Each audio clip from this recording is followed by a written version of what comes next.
La confiance en soi. On parle beaucoup de confiance en soi, avoir confiance en soi, mais la confiance en soi, c'est quoi? La confiance en soi, c'est arrêter de vouloir plaire aux autres, s'accepter comme on est, poser ses limites, oser être soi, s'autoriser à exprimer sa vérité. Si je me filme en ce moment même, en étant torse nu, c'est tout simplement parce que j'ai chaud. Je pourrais m'habiller, mettre un t-shirt, un polo, un haut, pour jouer un rôle, m'adapter à la convention d'image, mais j'ai pas envie de ça. J'en ressens pas le besoin, donc je le fais pas. Je suis juste moi, authentique. Ce qui m'a donné l'envie de faire cette vidéo, c'est plusieurs choses. La première, c'est que ça part d'une discussion WhatsApp avec ma frangine, où en fait je me suis rendu compte qu'à Maurice, depuis que je suis à Maurice, je cherchais beaucoup trop à plaire aux autres, au risque de m'oublier moi-même au profit d'une fausse image plus lisse, plus conventionnelle, plus acceptable et politiquement correcte. Et tu vois, je vais te lire la discussion qui est très rapide pour le coup, que j'ai dit à ma sœur. J'ai compris à Maurice entre l'orgelé et mes côtes, parce que je sais pas si tu as suivi sur les précédentes vidéos, bon heureusement c'est des trucs bénins à chaque fois, hein, c'est juste le corps qui te parle. Donc il y a maintenant quelques semaines, c'était au mois d'avril, je sais plus la date exactement, j'avais chopé un orgelé à l'œil droit. Donc l'œil droit vers l'avenir, vers le futur. Question de vision. Et là, plus récemment, alors je touche du bois, ça va quand même beaucoup mieux. Et c'est aussi pour ça, je t'en reparlerai, que j'ai pas trop filmé ces derniers temps, parce qu'il s'est passé beaucoup de choses sur le plan émotionnel, et physique, mais surtout émotionnel. Et donc, ouais, effectivement, mes côtes ces derniers jours, je t'en reparlerai, j'avais quand même pas mal somatisé, et là, ça va beaucoup mieux. C'est pas encore ça, mais ça va beaucoup, beaucoup mieux.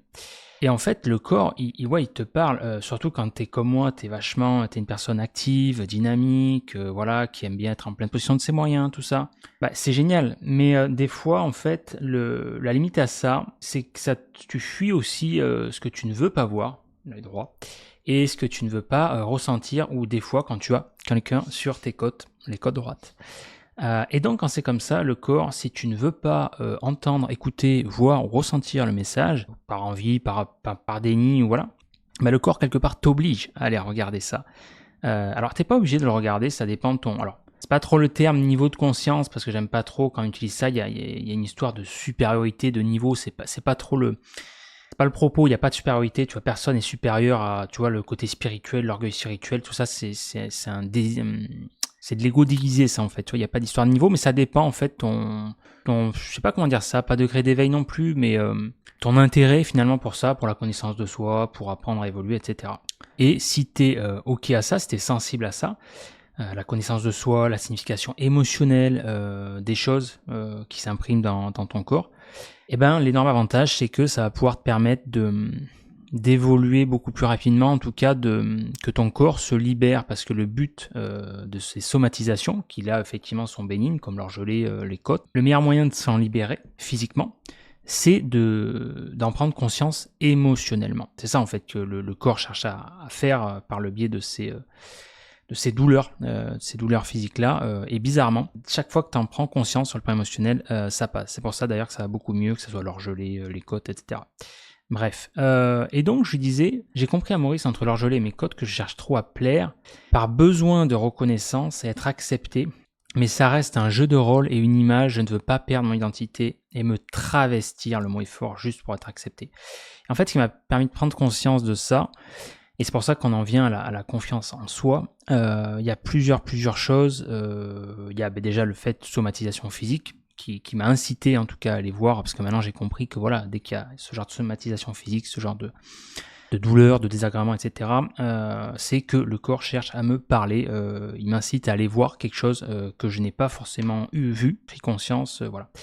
La deuxième chose, c'est par rapport à un événement, je ne sais pas si j'en parlé dans cette vidéo ou dans l'autre, qui s'est passé récemment, qui m'a également touché sur le plan émotionnel, qui a engendré plusieurs choses, la déception, ça a été blessant, voilà. Et ça touche également la confiance en soi. Oui, je vais commencer par t'en parler dans cette vidéo, mais je t'en parlerai plus en détail dans une autre, parce que là, c'est pas trop le propos, on va rester sur le sujet de la vidéo, sur la confiance en soi. C'est juste pour illustrer mon propos à ce niveau-là. Alors, une autre discussion WhatsApp, qui va servir de support, que j'ai eu récemment, c'est cette semaine qu'il y a eu l'événement professionnel, c'était mardi 12. Et en fait, ce qui s'est passé, pour te situer très rapidement le contexte, donc mardi soir le 12, un événement professionnel qui réunissait, il y avait environ 150 entrepreneurs, donc soirée très sympa, tout ça. Et en fait, ce qui s'est passé, c'est que le lendemain, j'avais posté un avis, je crois que c'était le lendemain matin, je sais plus, un avis sur voilà, mon ressenti par rapport à ça. C'était dans un resto et tout, et c'est vrai que l'avis, il était pas ultra positif parce que il y avait des choses qui m'ont pas plu, qui m'ont déplu, mais en soi, il n'était pas négatif. C'était juste un avis qui n'était pas lisse, qui était critique, nuancé, mais constructif, et qui faisait part de mon ressenti.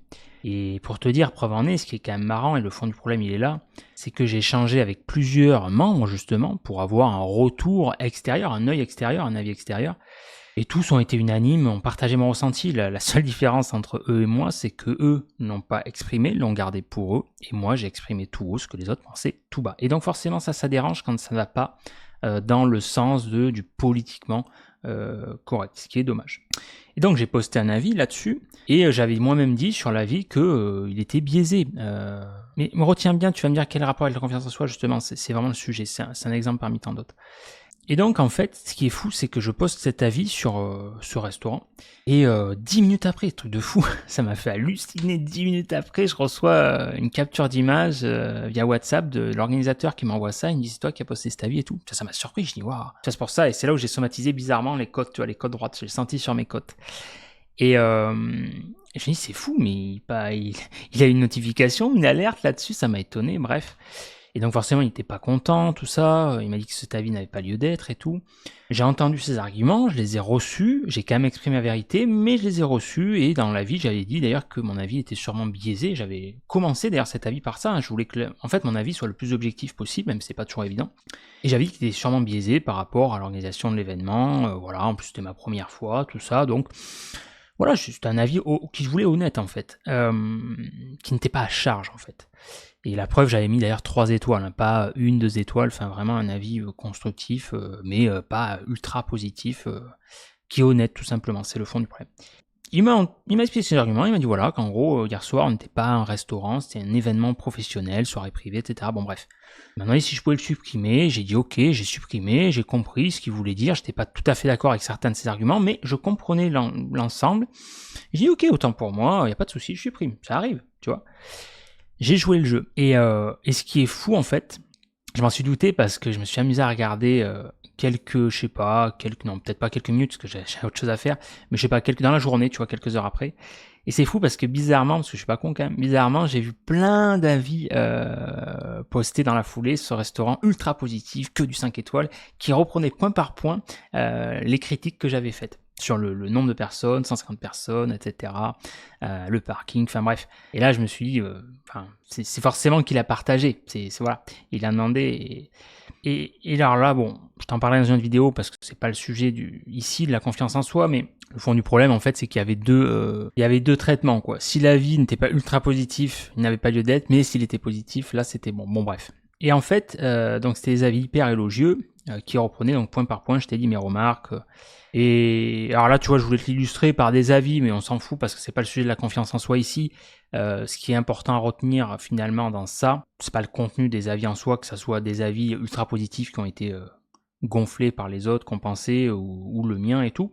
C'est que tu vois, c'est du niveau enfantin, cours de récré pour moi. Pour justement biaiser la vérité. C'est ça qui me dérange en fait, c'est la malhonnêteté. Parce qu'en fait, c'est vraiment ça, c'est malhonnête. C'est malhonnête de compenser, surtout que cet avis a été supprimé, en plus c'est ça qui est fou, parce que sûrement que j'en sais rien, il doit travailler avec eux, enfin bref, peu importe. Mais ce genre de comportement, ça me dérange. Et là où je veux en venir par rapport à la confiance en soi, c'est que rappelle-toi ce que je t'ai dit en début de cette vidéo, la confiance en soi, c'est arrêter de vouloir plaire aux autres, arrêter de vouloir jouer un rôle, s'accepter comme on est, poser ses limites, oser être soi, et s'autoriser surtout à exprimer sa vérité. Et ça, à la fois, ce que je te dis là, c'est très simple à comprendre, c'est très facile à comprendre, mais entre le comprendre, l'intégrer et l'incarner, il y a une énorme différence. Moi, personnellement, il m'a fallu des années. Là, au jour d'aujourd'hui, je l'incarne parce que sur le plan émotionnel, j'ai atteint, on va dire, sans prétention, une certaine maturité parce que j'ai travaillé dessus par rapport à la connaissance de soi, le travail sur moi. Il n'y a pas de secret à ce niveau-là. Hein. C'est comme tout, c'est du travail, tout simplement, pour prendre conscience de ces angles morts-là. Et surtout parce que la confiance en soi, en fait, ça demande du courage émotionnel. Le courage, c'est pas aller taper son voisin ou bah, non, c'est pas ça. C'est le courage de se montrer tel qu'on est, d'exprimer sa vérité. Exprimer sa vérité, c'est pas forcément avoir raison.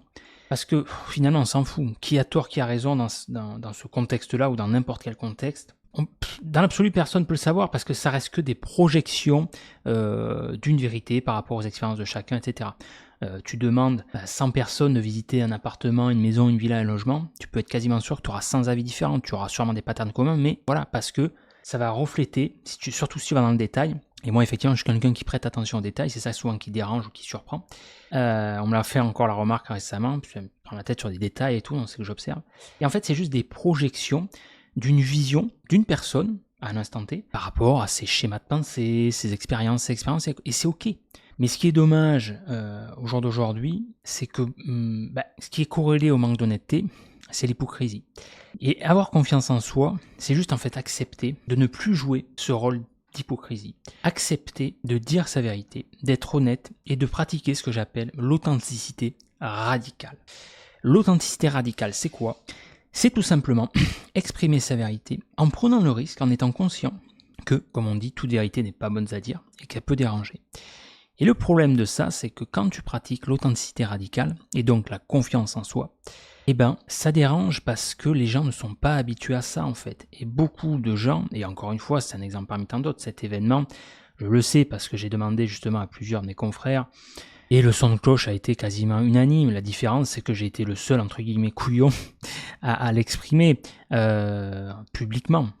Et c'est ça le problème, c'est-à-dire que les gens veulent tellement être acceptés par leurs pairs, par leurs semblables, pour tout un tas de raisons, qu'ils acceptent de se trahir eux-mêmes, de s'oublier, d'oublier leurs identités, d'oublier leurs convictions profondes, de les enfouir, de les garder pour eux. Et le problème de ça, c'est que tôt ou tard, justement, tu vois, c'est lié, le corps va somatiser, c'est inévitable. Quand tu n'es pas toi-même, le corps te le fait savoir et tu vas payer l'addition d'une manière ou d'une autre. Et c'est pour ça que j'ai pris conscience de ça également à Maurice, au travers de tous ces événements-là, récemment. Et ça m'a quand même fait... c'est pour ça que j'ai pas fait ces vidéos ces derniers temps, ça m'a quand même pas mal bousculé, ça m'a fait réfléchir. Déjà, je suis venu ici pour prendre du recul, tu vois, pour me retrouver moi-même. Et il y a eu tout un tas d'événements qui a fait que j'ai dit, oula, il faut que je laisse reposer tout ça. Et c'est pas évident de se retrouver dans ce contexte-là parce que la confiance en soi, c'est aussi finalement accepter quand tu t'exprimes, quand tu vis en tout cas avec confiance, ce qui est pas évident, c'est que finalement c'est inévitable, tu vas ressentir un décalage avec beaucoup de personnes. Pas tout le monde, bien sûr, heureusement, mais la réalité de ça, c'est que si tu as confiance en toi, que tu es authentique, que tu pratiques justement ce que j'appelle l'authenticité radicale, que tu exprimes ta vérité. Alors attention, il y a la forme bien sûr, hein. La forme est aussi importante que le fond, tu vois, l'idée c'est pas d'être agressif, non, c'est juste exprimer en étant bienveillant, le cœur le plus possible, voilà. Sans agressivité, ta vérité. Inévitablement, tu vas déranger. Il y a des personnes qui vont comprendre, qui vont t'écouter, avec qui tu vas pouvoir débattre. Mais le problème, la réalité de ça, c'est qu'au jour d'aujourd'hui, malheureusement, il y en a très peu. Très peu parce que pour ça, il n'y a pas de secret, ça demande une certaine maturité émotionnelle, une certaine intelligence émotionnelle. Preuve en est, dans notre société actuelle, on parle beaucoup de QI, quotient intellectuel. Quotient intellectuel, ça a été vulgarisé, popularisé par le fameux QI d'Albert Einstein, surdoué, 160, nanana de QI. C'est bien. Mais le plus important, c'est pas d'avoir du brain, du cerveau, du QI et tout. C'est du quotient émotionnel, l'intelligence émotionnelle. Et ça, on en parle beaucoup moins et c'est bien dommage. C'est le programme numéro 1 qui devrait être enseigné aux écoles, à l'éducation. Parce que finalement, en tant qu'être humain, on est des êtres émotionnels, des êtres de chair, mais surtout émotionnels. On interagit avec les gens, donc les relations. Et pour se comprendre, pour avoir des débats constructifs, ça demande une certaine intelligence émotionnelle. Et la problématique de ça, c'est que les gens, au jour d'aujourd'hui, ne sont plus, on va dire, intelligents sur le plan émotionnel par méconnaissance du sujet, par non-envie, parce qu'il faut oser aller voir ça, ça demande du courage, il faut oser accepter quelque part la tolérance de l'autre, que son avis chatouille un peu, soit en contradiction, soit pas plaisant, tout ça, ça demande une certaine ouverture d'esprit. Et c'est aujourd'hui le mal du siècle, c'est que les avis sont trop tranchés, c'est le problème de la vision en œillère. Et je t'avais parlé dans une autre vidéo d'ailleurs où je m'étais, alors pas pris la tête pour le coup, c'était le mec qui s'était pris la tête tout seul, où là heureusement j'avais cette intelligence-là de pas réagir, j'avais compris qu'il était, qu'il avait un mal-être à ce niveau-là, mais parce que justement c'était un technicien, la Foulia et tout, il avait sa vision, enfin bref. Et pareil, sur le plan émotionnel, il savait pas gérer ses émotions. Mais c'est dommage parce que du coup, tu t'es un peu seul dans ces moments-là. Et le vrai problème avec les gens d'aujourd'hui, c'est qu'ils sont beaucoup trop susceptibles. C'est les personnes qui sont susceptibles, malheureusement, tu ne peux pas parler avec elles, tu ne peux pas avoir un débat constructif. Et ça, je le sais parce que j'étais moi-même également par le passé beaucoup susceptible. Et ça touche également à une certaine forme d'hypersensibilité parce que je le sais également parce que je suis quelqu'un d'hypersensible.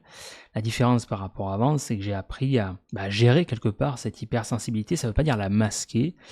Ça veut dire la canaliser et ne pas être victime quelque part de cette hyper sensibilité et pour pas justement se fermer au débat parce que c'est super intéressant la contradiction. Moi j'ai aucun problème avec le fait que la personne va avoir un avis contraire au mien et tant mieux sinon on se ferait chier tu vois.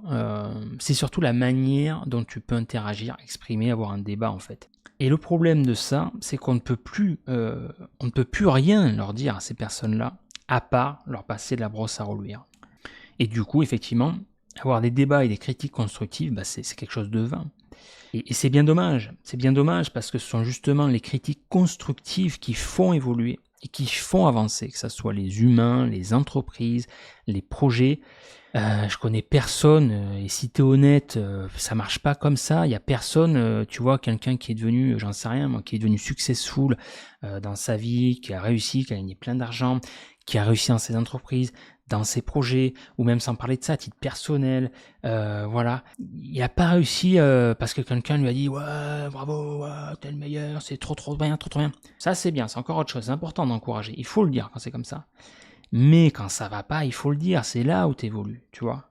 Tu vois un exemple tout con qui me vient, moi quand j'ai appris à courir, tu vois, ça fait bizarre de dire ça, j'ai appris à courir, tu vas me dire, mais comment ça tu cours quand t'es gosse, voilà, tu marches à quatre pattes, tu marches, tu cours, non. Il y a une façon de courir.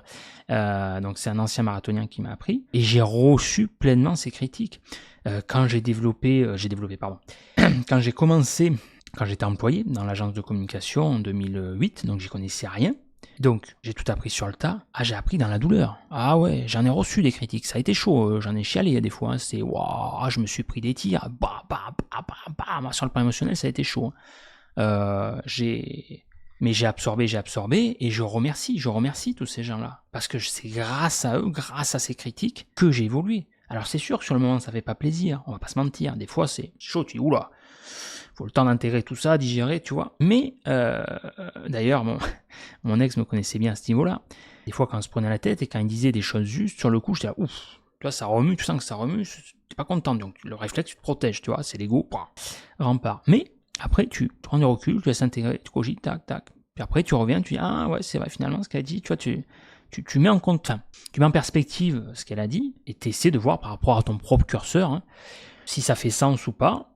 Alors si ça fait pas sens, dans ce cas-là, t'en parles, mais ça peut arriver que ça fasse sens, tu dis, ah, peut-être finalement, ce qu'elle a dit, c'est peut-être pas con, elle a peut-être raison, c'est pas déconnant, tu vois. Et c'est comme ça que t'évolues. Parce que si t'es toujours en mode, vas-y, j'ai toujours raison, c'est comme ça, non, ça marche pas comme ça. Et là, tu vois, c'est l'exemple du resto, mais c'est valable dans tous les domaines. Il y en a, tu vois, c'est pareil. Je t'en parlerai dans une autre vidéo. Là, dans l'événement, il y avait une conf. C'était nul. Mais c'est ok, c'est pas grave. C'est pas que le speaker, ça arrive. Moi, je peux faire une conf demain, ça peut être nul aussi. C'est comme ça, c'est la vie. Mais encore une fois, alors cette fois-ci, j'ai quand même demandé, tu vois. J'ai pris le... Tu vois, j'ai dosé, j'ai été diplomate. J'ai pris, et alors là, j'ai carrément demandé aux autres. Hein, donc, ils ne diront pas publiquement, bien sûr. Mais donc, je reprends les mots d'un confrère. Il a dit, j'ai demandé la conf, il a dit c'était nul à chier. Ok, bon, ben voilà. Mais c'est comme ça. Mais ça, voilà, ça tu le dis, mais tu te fais incendier, mon pauvre. Bon, bref, c'est dommage. Et donc, pour finir cette vidéo là-dessus, la confiance en soi, c'est ça, pardon. Dis-moi ce que tu en penses, là, c'est des exemples comme ça, parmi tant d'autres. Dis-moi ce que tu en penses. Donne-moi ton avis en commentaire juste en dessous de cette vidéo. C'est quoi pour toi la confiance en soi? Est-ce que tu as été confronté à ça ou pas? Mais c'est un vrai sujet. C'est un vrai sujet, la confiance en soi. Pour moi, j'en suis arrivé à cette conclusion-là, que la confiance en soi, c'est tout simplement s'autoriser à être soi, exprimer sa vérité. Et dit comme ça paraît assez abstrait, tout con, mais dans la pratique, c'est pas une mince affaire parce qu'en fait, l'idée, et c'est pour ça que je l'ai mis également. Attends, je vais reprendre, que je te dise pas de bêtises. J'ai changé la bannière là, dernièrement de la chaîne YouTube et j'ai mis, voilà. Bon, après il y a le descriptif, ça je te laisserai en prendre connaissance si ça t'intéresse. Un homme qui dit tout haut ce que les hommes pensent tout bas, blablabla. Ma philosophie de vie privilégie l'authenticité radicale. Je préfère ne pas être accepté comme je suis qu'être accepté pour ce que je ne suis pas. Je l'ai mis d'ailleurs en slogan, c'est ma propre citation. Dans la bannière YouTube, je préfère ne pas être accepté comme je suis qu'être accepté pour ce que je ne suis pas. C'est ça la confiance en soi. C'est oser en fait, oser affronter la peur du rejet, oser accepter d'être rejeté par l'autre en n'étant pas soi-même, plutôt qu'accepter d'être quelqu'un d'autre, tu vois. Donc je l'ai mieux dit, je crois, dans ces mots-là. S'autoriser à être soi, je n'ai plus envie de jouer un rôle pour plaire. Je préfère subir le rejet en étant moi-même, plutôt que de recevoir une acceptation basée sur une fausse image. C'est ça la confiance en soi. Refuser de porter un masque pour plaire aux autres, préférer la douleur du rejet à la perte de son identité. Tout ce que je dis là, en fait, que tu en aies conscience ou non, c'est la vérité. C'est même pas ma vérité, c'est factuel. Et ça, beaucoup de gens le vivent, n'en ont pas forcément conscience, en prennent conscience par la suite. Ça se fait beaucoup ouais, inconsciemment, du coup. Pour être accepté, toujours pareil, le sentiment d'appartenance, parce que ben voilà, on veut tous, on est quelque part, c'est un peu cucu ce que je vais dire, mais on est pour aimer et être aimé en fait. Et donc il y a plein de choses, plein de mécanismes qui en découlent par rapport à ça. Chercher des connexions basées sur la vérité, même si cela limite le nombre de personnes qui nous acceptent, parce qu'elle est là la réalité. C'est pour ça que la confiance en soi, ça demande du courage, parce que la vérité, si tu l'expérimentes, ça serait inévitable. C'est que côtoyer des gens avec qui tu peux vraiment être vrai, être toi-même, et eux également être toi-même, c'est rare. Ça existe heureusement, mais c'est rare. Alors l'avantage, c'est que là on peut parler de ça sur des sujets plus énergétiques, tout ça. Tu attires à toi ce que tu émanes, toutes tes vibrations, etc. Et alors, ce qui est quand même formidable dans l'histoire, c'est que quand tu t'autorises à être toi, eh ben, par effet miroir, c'est pour ça il y a une citation, je sais plus, c'est en gros, comment ça se dit, c'est, enfin, incarne ta vérité par l'exemple. Je cherche le truc, mais la preuve par l'exemple, je sais plus. Mais en gros, de montrer toi-même quelque part le chemin, comme ça fait un peu gourou, c'est pas le but. Mais en gros, de t'autoriser à être toi, dans ce cas-là, ben, ça autorise finalement l'autre, indirectement, par effet miroir, à être lui-même également. C'est ça qui est fou. Fais le test moi je trouve ça fascinant, alors tout le monde n'est pas prêt à ça bien sûr, mais dans une discussion avec des amis un soir, quand tu vois que c'est un peu intimiste, convivial, tu vois, tu vas pas faire ça généralement avec des personnes, mais quand t'es avec 2-3, tu vois, si t'es en couple, avec un autre couple, etc., 2-3 personnes avec qui tu te sens assez proche, et en confiance bien sûr, parce qu'on en revient à ça, parce que ça demande aussi de l'honnêteté, hein, c'est lié, de toi, et donc ça demande du courage de t'autoriser à te livrer, tu t'ouvres, tu te mets à nu, hein, quelque part, sur des sujets par exemple intimes, des trucs un peu tabous, tout ça, et ben là, automatiquement, ça va créer une connexion. Tu crées une connexion plus forte. Parce que l'autre, la personne, elle va découvrir une autre facette de toi. Alors, soit elle va te le dire, elle va te le verbaliser, ou pas, mais elle va le ressentir, elle va dire, waouh, putain, c'est courageux ce qu'il a fait. Et quelque part, elle va se dire, ok, il va y avoir un mécanisme qui va s'enclencher. Pas forcément si elle est trop pudique, mais souvent, il y a un effet d'autorisation de dire, oh, putain, elle s'est livrée à moi, là. Franchement, ce qu'elle a dit, c'est chaud, tu vois. Ça veut dire qu'elle me fait confiance. Elle a fait preuve de courage et tout, elle s'est montrée vraiment vulnérable en fait, c'est ça, c'est montrer sa vulnérabilité. Ok, bah finalement ça va peut-être m'autoriser moi-même également à jouer le jeu. C'est ça qui est formidable dans cette histoire. Choisir la vérité intérieure plutôt que la conformité sociale. Voilà, tout simplement. Je finirai là-dessus, j'espère que cette vidéo t'a plu. Dis-le moi en commentaire, je te dis à de suite dans la prochaine vidéo. Ciao ciao.